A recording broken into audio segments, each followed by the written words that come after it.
Good morning, good afternoon, good evening.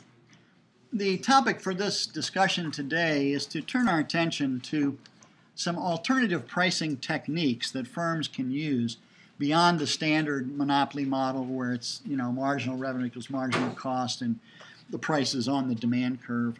But there's a lot of specialized techniques that firms can use.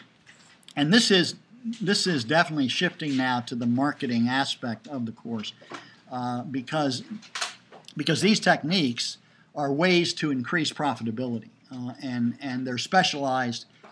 It's called price discrimination, but they're specialized ways of getting more money and more units being sold. Yeah. So this is not related to the textbook? This one is not, although later on there is a chapter kind of on this, but I have a more developed presentation. So we don't have to read anything from the textbook for this part? Correct. I mean, later on, there is a chapter where I'll come back to this and talk about it the way they talk about it. But for now, no, there's nothing specific. Good. So the topics are: how can the firm capture consumer surplus value? And what is price discrimination? And what is intertemporal, which means across time. We'll talk about a two-part tariff, which is a pricing technique where you collect money in two different ways from the buyers, such as Costco membership and individual. We'll talk about the idea of bundling. Like on a menu, you'll see bundling. You can get a whole meal for this price. And then we'll talk also about the role of advertising. So the standard model that we've used before is any firm with a downward sloping demand curve, meaning everybody except perfect competition, they all have a downward sloping demand curve, is going to maximize profit by choosing the output where marginal revenue, that's the additional revenue coming in, just matches marginal cost of production. And for a single price firm, that is the best you can possibly do. And you figure out what the quantity is. The way to sell that quantity is to charge the price on the demand curve, where that is the quantity demanded, and that is called the monopoly price or the market price. You'll notice that the price is above marginal cost of production, and so that's our first observation of how this situation differs from the price taker model. If you think back to the price taker model, demand was just constant at price. Price was the same as marginal revenue, and so you produced where marginal cost intersected marginal revenue. Here, marginal revenue is less than price, and the reason is to sell more units, I need to lower price to previous buyers. So the additional revenue is I'm selling more units, but I've had to lower the price to existing sales, and so the additional revenue is not the same as the price that I'm charging. And then finally, there's always this discussion about monopoly profits, and there's this belief amongst the general public that if you're a monopoly, you make profits. I mean, you have to make profits. You're a monopoly, and the answer is no. It's not true at all. I've drawn an average cost curve here, where at my current rate of production, my per unit cost, average cost, is less than price. And so if that were my average cost curve, I would be earning positive economic profits of this area. But those cost curves are totally independent of the demand and marginal revenue curves. Cost curves come from the back room. We know average cost will intersect marginal cost at its minimum. You all with me? We know how that relationship is. Marginal cost and then average cost and so forth. But average cost could be anywhere. Average cost could be up here. It could be here, could be here, could be all the way down here. So there's nothing about being a monopolist or having market power that guarantees you of a profit. There's nothing about being the only seller that guarantees you a profit. You are... Raul? Raul develops this machine called a visualizer, and he takes it to the Consumer Electronics Show in Vegas. And it's this big board of light bulbs. and the bulbs up at the top are small, and they have pastel colors. And then as you move down, the colors are getting darker and the bulbs are getting bigger, until down at the bottom you have these really big dark purple and brown and bulbs and so forth. And when you play music, the visualizer demonstrates a visual image of the music. So when you play the melody, the little lights up above light up. That's the tune, right? And then if the bass is going on, then at the bottom you can see those coming on. And how bright it is depends upon the volume of the note. So if you had a big bass like this, you'd see the bottom would be booming out those particular colors. It's the only person in the world who has this, and he's taken it to this show, and it's a tremendous hit. People are fascinated by it. You play classical music, and it's just fascinating to watch it, and songs. Rap does not look good on it. You with me? Rap just doesn't, it's not impressive at all. It cost him about $3,000 to build this thing because he has the microphone and he has the bulbs and all this kind of stuff. And as I said, it's a tremendous hit. But he doesn't sell any of them because they're $3,000 a piece, minimum. So he has a monopoly. He's the only guy producing this. And the product is very popular, but nobody's willing to buy it. Y'all with me? I make it a ridiculous example on purpose, and actually there is such a thing as a visualizer. Good. Monopoly does not guarantee profits. In fact, you all have seen, you've seen restaurants and clothing stores in particular, where you went in and they had all these great clothes, and they were mobbed with people, right? Or the restaurant had lots of people coming in, and the meals were good, and the bar was full, and then they closed. They went bankrupt. What's up with that? Well, the price was above marginal cost, but apparently it was not enough to cover the total cost, such as the rent on the facility or whatever the other cost would be. Christina? So that example with the $3,000 product, it would be an elastic product, right? Because people... No, there's very few close substitutes. So what would be true about elasticity? Oh, so it would be inelastic. Right. But what about with the price? Like if people aren't, I thought if people are willing to buy products when the price decreases, it would, like when the fluctuation of the price. No, you're turned around. If the price decreases, more people are willing to buy a product, right? First law of demand. Right, good. And then the next thing was, well, how much more are they willing to buy? And that's the elasticity discussion. And we said if there are lots of close substitutes, right? Then, when you raise price, you're going to lose a lot of sales, right? Or if you lower price, you're going to gain a lot of sales, assuming they're not changing their prices. When demand is inelastic, it means that if you raise price, you lose some sales, right? But you don't lose very many. And the reason is there's not a lot of close substitutes. Okay. Good. So that has to do with responsiveness of changes in price. Here, what I'm saying is, the general demand, whether it's elastic or inelastic, and it is inelastic, is such that at a price of $3,000, the quantity demanded is 0, right? Okay. Good. Now, if you charged $800, there's probably lots of DJs who'd love to have this thing and take it to their parties and do those kinds of things for it. But at this particular price, I mean, the real lesson is a monopoly does not guarantee profits, right? There's no such thing as...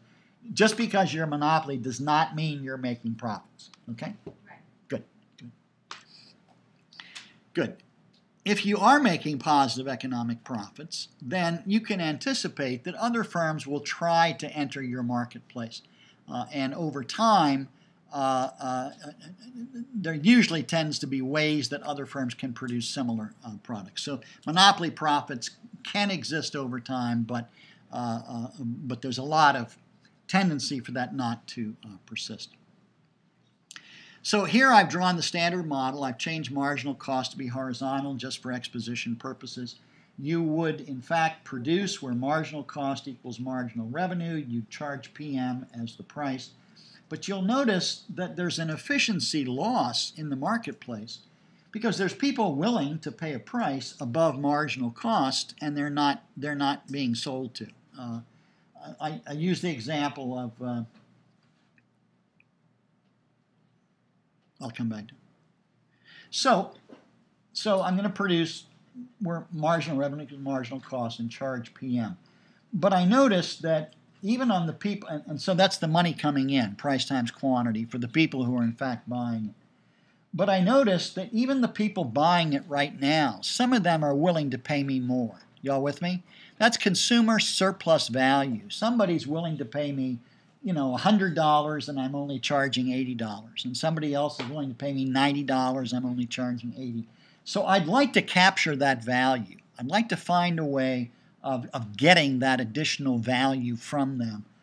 And also, I'd like to be able to service these other clients down here where their value is above marginal cost. Because if I can do that, I could capture more profit. I could capture more profit. So the term price discrimination means charging different prices for different units sold. Different prices for different units sold. It could be different prices to the same buyer for different units that you buy. It could be different prices to different buyers in the marketplace. But the term price discrimination simply means different prices for different units sold, as I said, either to capture consumer surplus of existing producers or to sell to additional producers. So there are three kinds of price discrimination. First degree first degree price discrimination, and it means charging different prices to different customers who have different marginal values of the product, different marginal values. And the term marginal value is sometimes referred to as the reservation price. That's the most the buyer is willing to spend to acquire this particular good. If you've been to auctions, you know that that's where it's clear that you're competing against other people. When I was in the Air Force a long time ago, I was up at a little base in Michigan in a little tiny farming town called Oscoda, and there were 2,000 people in the town, and the base had like 3,000 people. It was a Friday night, and we were in the officers' club bar, and we had been there for several hours. This is a very important part of the story. You all with me? We had been in the bar for several hours. We were rolling for drinks, which means you take dice and roll for drinks to see who does it. The fighter pilots roll for drinks by doing forward somersaults and seeing how high on the wall they can get their feet to land. Those are the really crazy guys. Guys who fly bombers are reasonable people. Guys who fly fighters are crazy. So we heard there was an auction downtown on Friday night at about 9:30, and we went down. Three of us went down, and it was in a big barn, and there were folding chairs, and they had a straw stage up at the front and an auctioneer, and they were bringing items up and auctioning them off, and so somebody came up, and I started bidding by raising my hand, and he said, "No, sir, you need a paddle with your number on it. So you have to register in the back, and you sign in and tell them who you are, and then you get a paddle with a number, and that's the way you bid." So all right, fine, I got a paddle and stuff. Well, they came out with two ceramic lamps, like end table lamps in the living room, and a friend of mine was getting married, and he wasn't a close friend, but a friend of mine, and I thought that would make a nice wedding present, right? And they were attractive, ceramic lamps, and so. This was many years ago. So he started out at $5, and I held my paddle up, and there's a couple other people bidding, and then it gets up to like $11, and there's only two other guys bidding, and then it gets to $12, and then all of a sudden he points to the back of the room. He says, "Do I have 13? I have 13 in the back. Do I hear 14? So I turn around, and there's a woman sitting in the last row who has her paddle up. And it's like, what the hell are you doing? She had not been bidding. I knew who my competition was. It was these guys, and all of a sudden she's bidding. And I'm an officer in the Air Force, and she's some farmer's wife, right? Lady, I'm getting the lamps. I don't know why you're raising your paddle. I'm going to get the lamps. So now I'm going to win. Right? 16, 17, 18, 21, 22. 28, sold to the gentleman up front for $28. Yes, see, I got the lamps. You didn't get the lamps. 15 minutes later, what item came up for auction? Another pair of identical lamps. They went for $12. 15 minutes later, what came up? A third set of identical lamps. They went for $8. The sixth set went for like $6 or something like that. The lady in the back is called a shill. She works for the auctioneer, and her job is to spot really stupid people who are bidding, right, and bid them up. If she outbids me, the lamps just come up for sale later in the auction, right? But that's her job, is to do that. When we had the big downturn in housing prices, I have a friend who has a lot of rental units in Encino Park, and all these houses went into bankruptcy, and there were all these sales by the banks. And Art bought several of the houses, but he knew who the other guys were because they were other guys who were renting houses, right? He knew who his basic competition was. But there was always one guy that Art said, I think that guy is from the bank. I think he's a shill, right? I think he's trying to drive the prices up. Okay, but in any case, you can see how the auction moves down the demand curve, right? The highest bidder pays the highest price, and then it moves down. You actually end up paying just slightly above the marginal value of the next highest bidder. I don't necessarily pay my marginal value. I have to pay just enough to outbid you as the second highest bidder. College scholarships. USC is a private university. And suppose they were trying to maximize profit, which is not what they actually do. But suppose they're trying to maximize profit. Well, there's a demand curve, and there's a marginal cost of servicing the additional students. And at P2, you'd have Q2 units of students, etc. So you could draw in the marginal revenue function, just as we've done before. And you would choose your tuition, if you're only charging one price, you choose your tuition where marginal revenue equals marginal cost, and that currently is $55,000 a year. And you'd get QM students coming in. But notice you have a bunch of students. This guy's willing to pay $50,000, but not $55,000. And this guy's willing to pay $48,000, $45,000, and marginal cost is only $10,000 per student. So you'd like to be able to get these people in and capture the value they place on the education. And you'd like to get this area up here also. But what information could you gather from the applicants which might give you some indication of their marginal value, meaning the maximum they're willing and able to pay? What information could I gather from the applicants? Because the applicants, the economist has them all lined up, right? But when I get applications, I don't know who they are. I don't know if it's this guy or whoever it is. What information could you gather that might correlate with differences in marginal value? Yeah. Household income. Good, and that's exactly what they do. They'll say to you, you turn your application in, they'll say, it's an expensive education, and we believe that we want to encourage everyone that can. So send us all your academic stuff, and also submit your household income, and then we will grant scholarships to various people to help you get into it. Good. Well, here's a guy who. So the amount of the scholarship is the difference between what I think you're willing to pay and the stated tuition. So here's a guy whose the tuition's $55. Here's a guy willing to pay $50. So I send him a letter and it says, congratulations, you've been accepted to USC as a student. And in addition, due to your strong academic performance or some other bullshit, we are willing to offer you, we're willing to give you, you have won a scholarship for $5,000. How do you feel? You just won something, right? You won $5,000. Can you spend it at Stanford? No, you can only spend it at USC, but it still feels good, right? Good. And then on the letter, they say all the stuff about you won this and congratulations, you won this. And then it says, to make it easier for you, we'll simply apply this to your tuition. So your tuition is $55,000 minus your scholarship of $5,000, so the balance due is $50,000. What have they just done?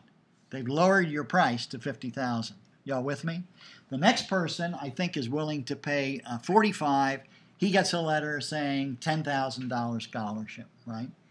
I set the scholarship just equal to the difference between the stated tuition and what I think is the most you're willing to pay. By doing that, I can get all these people admitted as students, and I can pick up this additional revenue, which is above marginal cost of production. So that's an example of first-degree price discrimination. Different prices to different individual buyers based on estimates, different estimates of marginal value. Years ago, IBM rented out computers for businesses, and they were installed in your location. They were run on vacuum tubes, and you had to have a cold room. So you took an area and you raised the floor so all the wiring could go underneath, and then you air conditioned the space to keep the vacuum tubes cooled, and they leased the machine to you in that way. But they realized that different businesses would have different amounts of value for using this machine. And so they said, well, what could I identify as a proxy for people who get more value out of the machine? And they came up with the use of punch cards. Punch cards are used to enter the equations in the instructions for the computer. They're also used to enter the data in.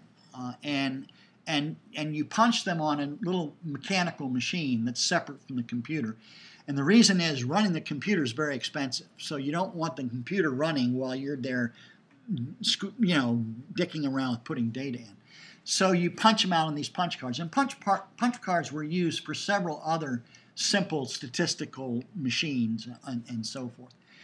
So what IBM figured out is people who have a really big, complex equation are going to have a lot of cards as instructions. And people who are running big data sets, like insurance company on actuarial data, are going to have like tens of thousands of individual cards with information on them. So they said to the leasee, so they lease it out close to marginal cost, and then they put an upcharge on the cards that you're using. So you could get punch cards for 1/10 of a cent for other machines. People made punch cards. You had to buy the punch cards from them. They were higher quality, they were thicker, but they cost like 1/4 of a cent a piece. So I have an upcharge on the variable input. Y'all with me? Upcharge on the variable input, and that input both measures the higher value and collects the difference in value. And so companies who ran really big programs bought lots and lots of cards and spent a whole bunch of money, right? People who were running fairly simple but still valuable, they paid the lease price, and I made a little bit of money on the cards. They didn't use as many cards. Everybody see it? You want to find a variable factor that reflects the intensity of use, which means value, and that's a way of collecting the higher value of those people who are willing to do it. There's a whole series of examples of this. Polaroid Land came out with a camera that developed the film on the spot many, many years ago. And the initial one was made out of metal, and it had leather cases and all this kind of stuff. And they sold the camera close to marginal cost, but that version was about $800. But then the upcharge on the film, which is the variable factor, was like $6. No, it was like $6 per exposure. So like $24 for a set of 4, right? Whatever that was.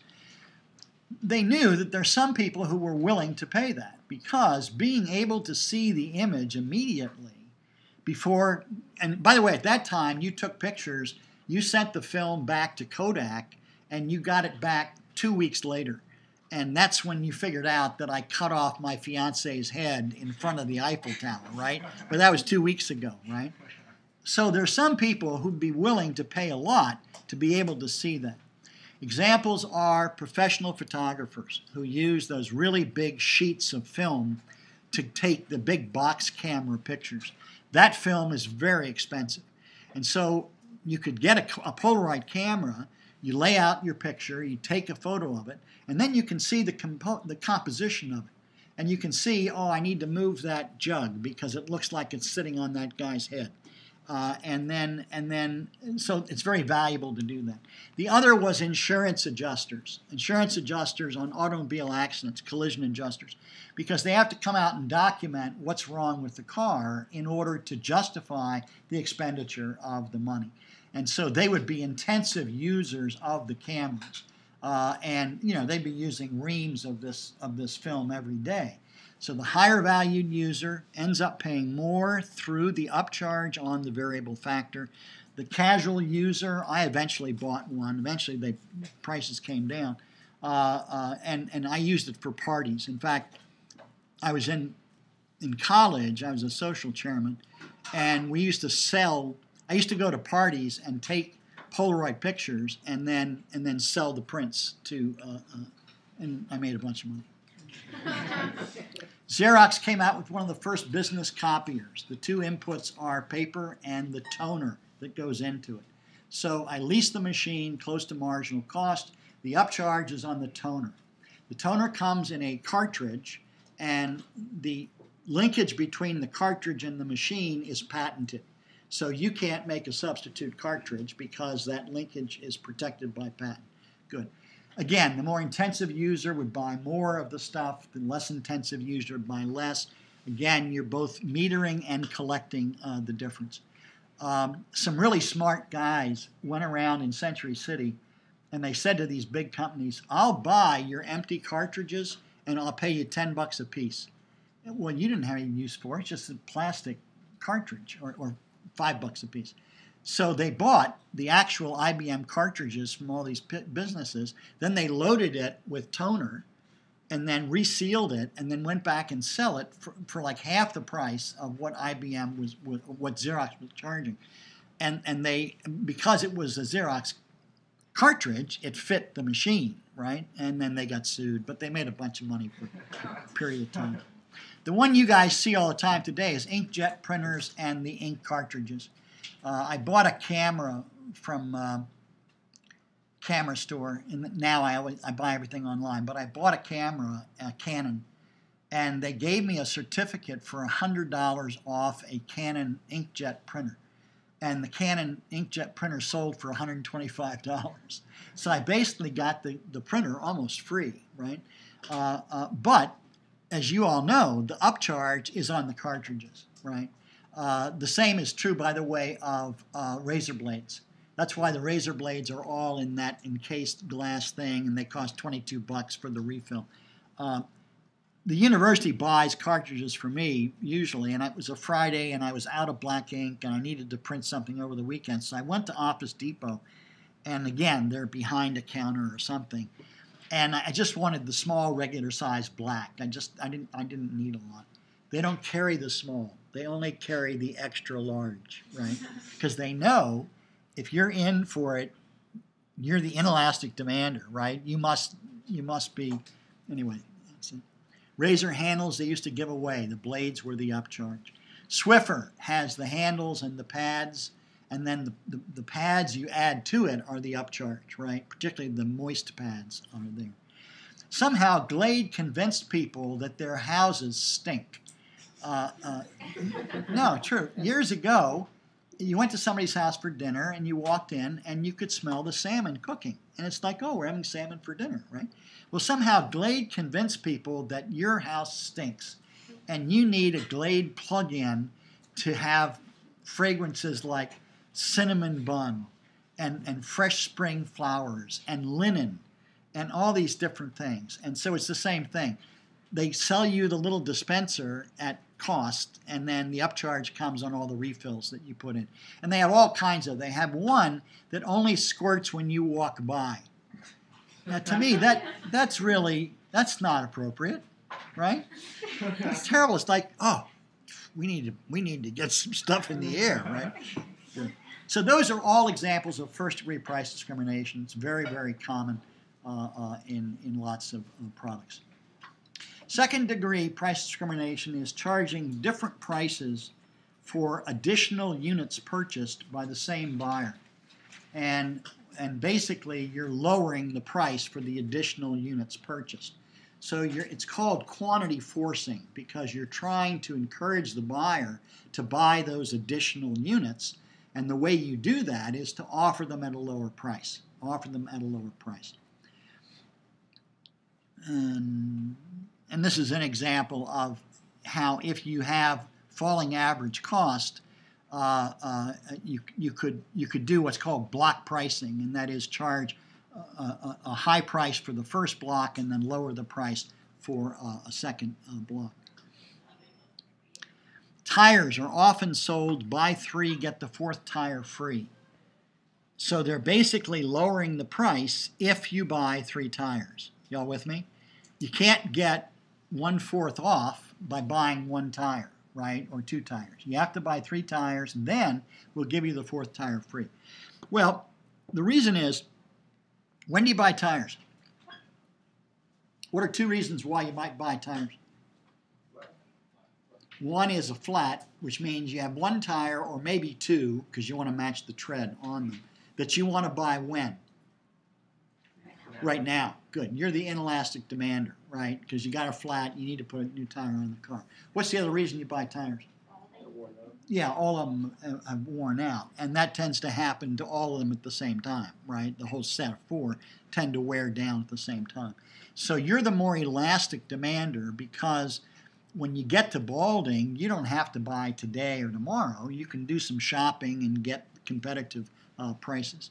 So it's actually twofold price discrimination, but that's the idea. If you're going to buy 3. If you're going to buy 4, then we'll give you the 4th tire free. But if you're only going to buy 2, then you pay full price in doing, or 1. Soda prices are at the exchange over here. You're used to seeing these.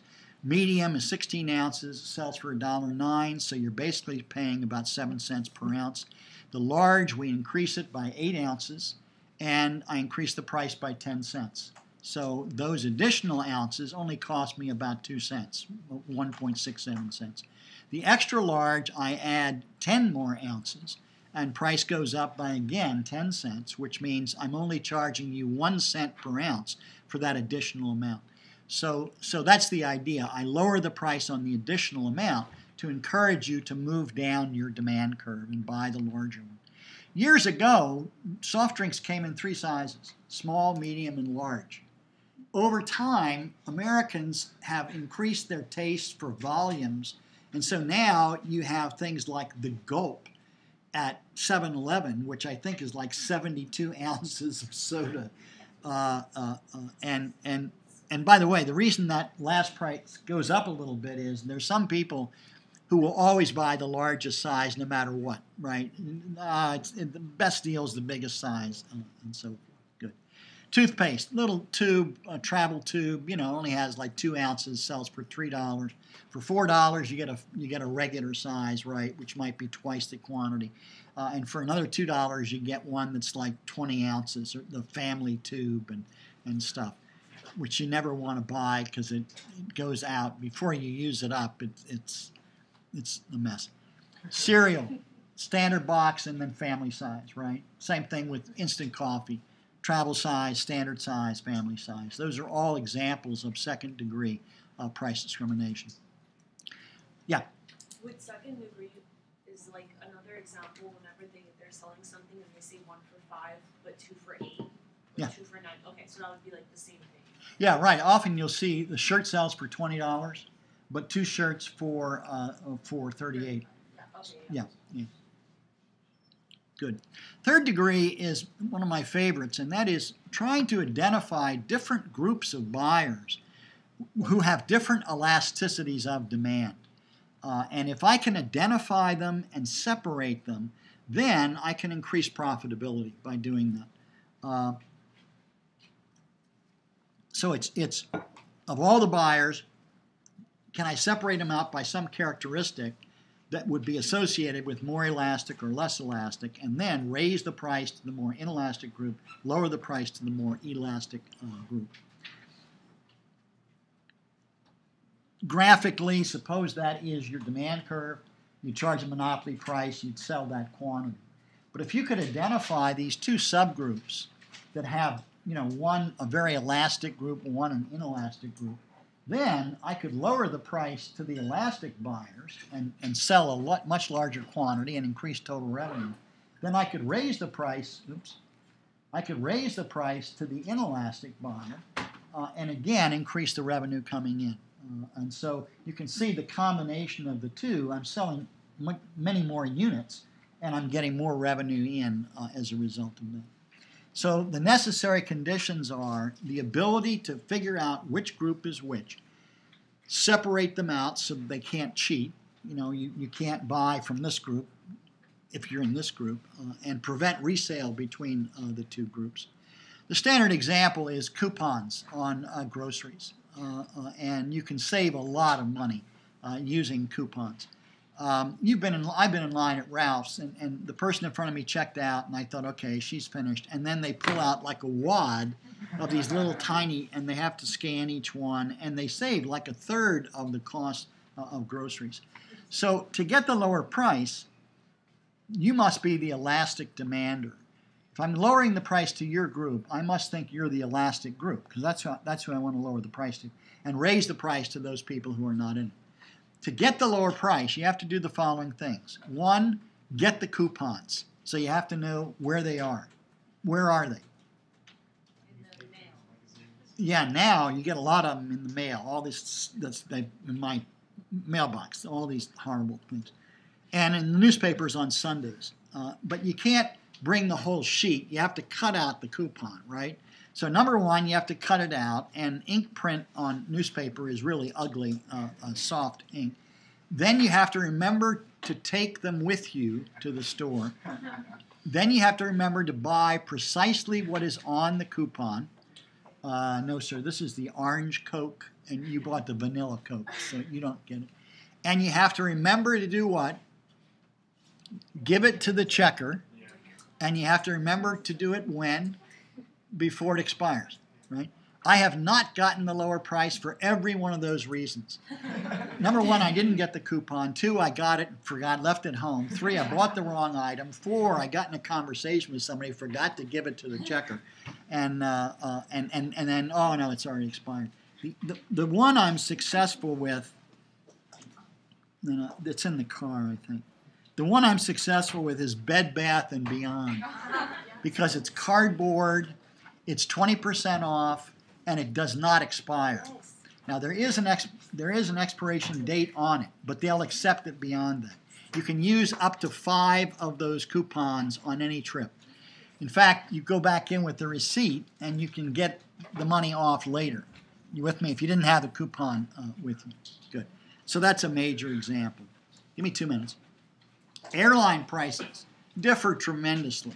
And the major distinction is business versus personal travel. Business travel are the inelastic demanders because they often don't know that they're going to have to go until right before the flight.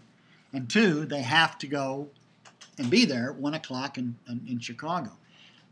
Home flying has much more. I can take vacation in the first week of August or the third week. I have much more flexibility. Also, if you stay over, if you go weekdays and come back weekdays, that's full fare.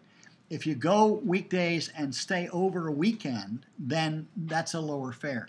The reason is part of that is for fun, right? Not business. You were there for business, but you stayed over. And if you just go on weekends, it's a lower price. So that's the general example of that. Hotels have like 16 different rates that they charge.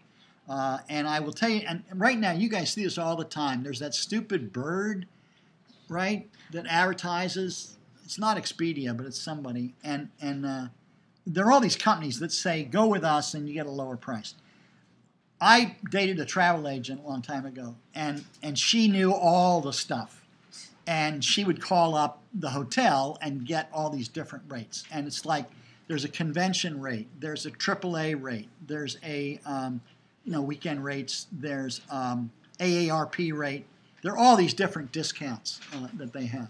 I will tell you, you get the best discount by calling the hotel. Call the hotel. Do not go through Expedia or somebody else. Real quickly, I was doing a Southwest thing. They said, do you want to bundle it with the hotel and car? I said, yeah, that's fine. It was on the Southwest website. So I bundled it all up because I was going to stay for 2 days. I ended up canceling the trip, and I went back and said to Southwest, I'm canceling. And I had bought the senior rate, which you're allowed to cancel. And they said, no, you have the flyaway rate and you can't cancel that. I said, no, I signed up for the senior rate. They said, no, but when you bought the package, it was changed to the flyaway rate. Good. Secondly, they didn't want to allow me to get the car back, even though I wasn't going to use the car. And the hotel, Expedia, didn't want to refund anything because they lock in, they buy their rooms at a lower rate, and so they say you can't do it. Well, I wrote a letter to the vice president of sales at Southwest, and I've used this technique before. I explained to him that I teach approximately 1,000 students per year, and I like to use my personal experiences to demonstrate alternative business practices, and then I told them what had happened, and they refunded everything. Theme parks discount local people. Why? Because you know where all the alternatives are, right? You know about Knott's Berry Farm and so forth. Subway and all these restaurants have these cards. You buy 10, you get the 11th one free. And I'll continue with this. There's 4 more, which are really fun.